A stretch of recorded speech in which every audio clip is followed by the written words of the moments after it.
Ate wazzeewo akasattiro mu kibuga eky'e Kabale olw'amataala g'oku nguudo okuvaako, kale nga kino kyongedde ebikolwa eby'obumenyi bw'amateeka. Abakwatibwako bategeezezza nti balinda gavumenti baweereze ssente basobole okusasula umeme. Abatuuze n'abasuubuzi kibuga eky'e Kabale basattira olw'enzikiza essusse mu kitundu kyabwe nga kiva ku mataala agataliiko. Bagamba kino kivudde ku bumenyi bw'amateeka okweyongera mu kibuga eky'e Kabale okusinga enzikiza eri ku luguudo lw'Embaala Kabale Kisoro ng'amataala gano gasibwa Kabakamu ne RCC mu February 2016 nga bapatanibwa ab'ekitongole ky'enguudo ekyayonora. Kontulakita yali yawa emyaka 2 ng'amataala gakola awatali kuddaabirizibwa kyokka ogaddaabiriza watanisiwa emyezi 11. Omumisira kinamutala mu kibuga tegaliiko ng'abagajja ku nkola y'amaanyi g'enjuba okugaza ku masannyalaze ag'eggwanga.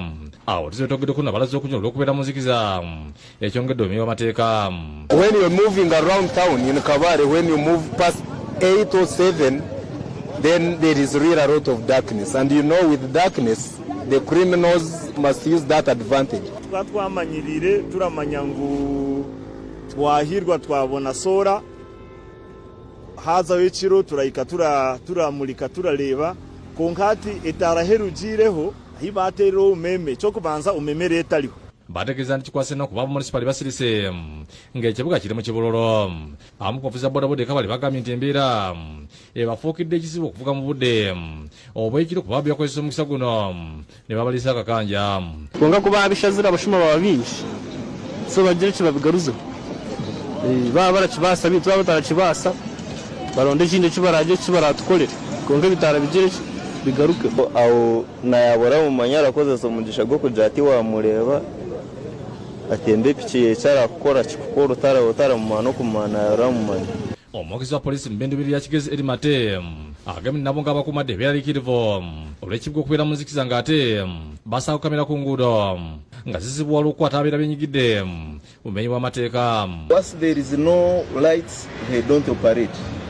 So we are totally affected because once you have dark spots, the criminals use those areas to do harm to our innocent citizens. Amekatanikira akabe Kabale Eric Sande anenyeza abayindu olw'amataala gano obutakola ng'akyava kugajja ku masannyalaze ag'amaanyi g'enjuba okugaza ku masannyalaze amasisulire. And you know, umeme you have to pay bills and the rest. So I'm not certain to know what happened because eventually lights went off.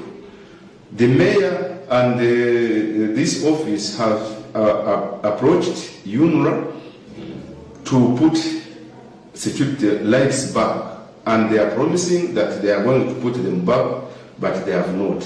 Mugwaya munakulya yunire Kabale Felix Tumukunde ku lukomola essimu agambye nti kyabajja ku masannyalaze ag'amaanyi g'enjuba kwe kuba nti gali tegakola. Ategeeza nti gavumenti enafulumya ssente z'okusasula bawumeme amasannyalaze gasobole okuddizibwako. And we are organizing our technical team to come and do it and rectify it. Not saying, and this is normal. What is annoying, I'm in touch with the mayor, I'm in touch with the town clerk. I don't know now why they first go to look for the media. I've already informed them. Maybe they are the ones now to inform the people that definitely they know all the reasons. Mwaka 2019 Kabale yasimusibwa okudda ku ddala munisipaali omwaka gujja esuubirwa okufuulibwa ekibuga ekyo ttongole kiyite City. Job Namanya yakusakidde eggule lino.